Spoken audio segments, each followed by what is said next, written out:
What's up again mga kalayas, at ito ay naglalayas na naman tayo. Andito tayo ngayon sa El Tugawe. Tara, samahan nyo kami, magpipiknik kami. What's up? At nandito nga tayo sa El Tugawe di Mananap. Halika at samahan nyo ako. First time ko nga palang makarating dito sa parte na ito ng Mananap dahil madalas kami ay pumipesto doon lamang sa baba. Talaga nga naman palang napakaganda ng parting ito ng Mananap kung saan ito ay matatagpuan sa itaas. Napakalinaw ng tubig at napakalinis. Kaya ito ay dinarayo rin ng napakarami. Bukod sa malinaw at malinis na tubig nito, ay napakaganda dahil sa lilim ng mga puno. Hanap tayo ng cottage kasi naubusan tayo ng cottage doon. Tara, magtatanong tayo dito.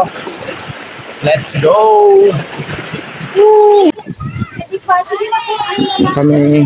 Ay, sige po. Salamat. O, 700. Next time kasi hindi okay. Tapos sabi nga. Malay po. Wala namang kuryente. Oo, pag nagkakuryente. Bigay ka natin. Oo.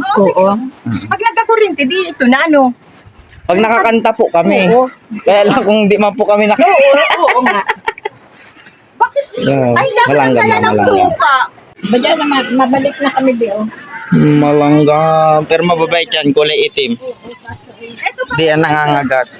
Tsaka Doon, kung may gusto doon. kayong binili. Ay, hindi ka na mabalik. O kami na lang. Ma-entrance pa ata dun. Ma-entrance pa doon mabayad.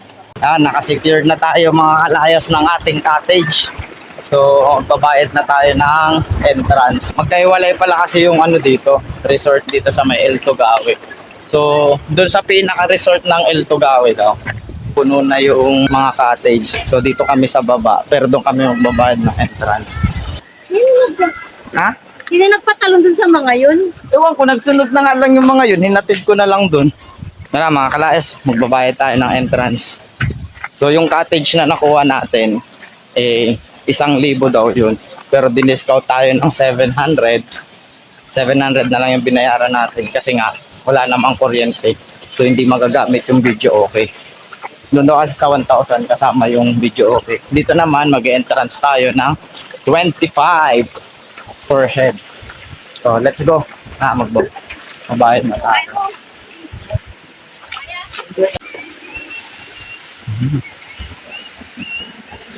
Ganda pag dito simula sa taas, oh. Yung pinaka-resort niya, mga kalaki.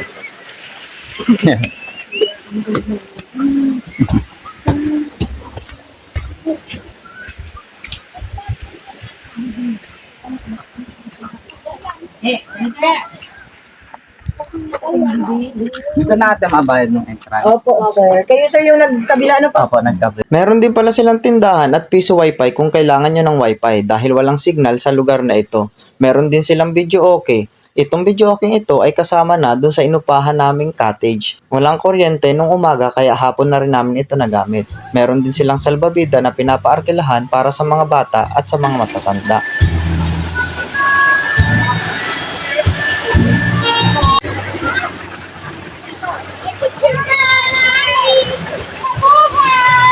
Mabuhay Philippines! Yung mga kalayas at nandito tayo ngayon sa El Tugawe. Napakaganda ng tubig, oh. Napakalinaw. So napapalibutan pa siya ng puno kaya napakaganda dito.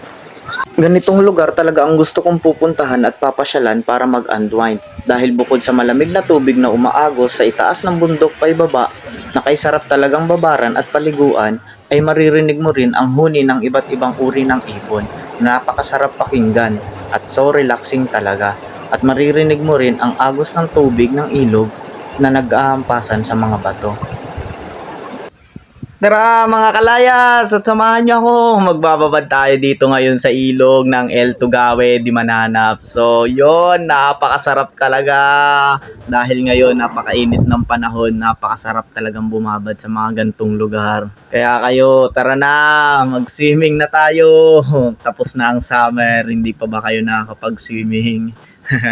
Ito lang ako, yay, geng geng. Let's go. So, relaxing talaga dito. Napakasarap.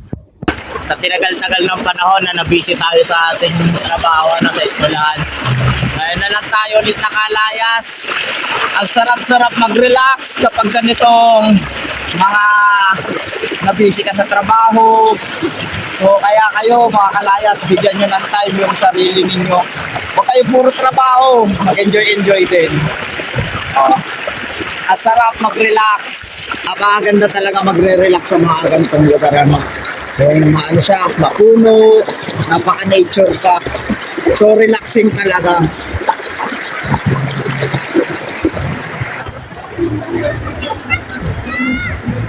Sino yung lagi? Kaya,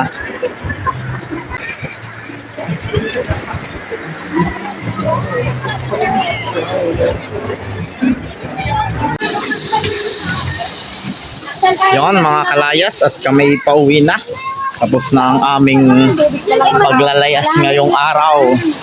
Kaya tayo ay uuwi na. Tara. Napakasaya ng araw na ito kahit walang kuryente maghapon.